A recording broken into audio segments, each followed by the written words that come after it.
ফিলিস্তিনের অবরুদ্ধ গাজার উপত্যকার ৫ লাখ ফিলিস্তিনিকে অস্থায়ী ভিত্তিতে সিনাইয়ে আশ্রয় দিতে রাজি আছেন মিশরের প্রেসিডেন্ট আবদেল ফাত্তাহ এল সিসি।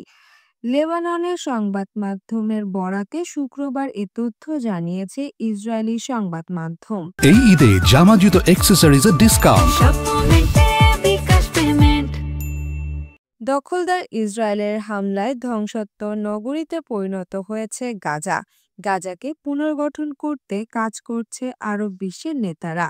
মিসরের প্রেসিডেন্ট তাদের জানিয়েছেন, যখন গাজা পুনর্গঠনের কাজ চলবে তখন অস্থায়ী ভিত্তিতে ৫ লাখ ফিলিস্তিনিকে সিনাইয়ে আশ্রয় দিতে পারবেন তিনি। প্রতিবেদনে আরও বলা হয়, কাতার ও সৌদি আরবে আরব নেতাদের মধ্যে বিগত সপ্তাহগুলোতে যেসব বৈঠক হয়েছে সেখানে তাদের এ ব্যাপারে জানিয়েছে মিসরের প্রেসিডেন্ট। তবে মিসর বা আরব বিশ্বের কোনো দেশ এ ব্যাপারে মন্তব্য করেনি।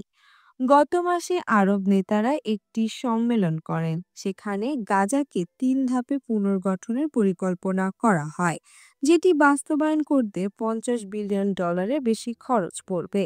এই পরিকল্পনার অংশ হিসেবে গাজার প্রায় ৫ লাখ বাড়ি তৈরি করা হবে। এছাড়া সেখানে একটি বিমানবন্দরও বানানো হবে।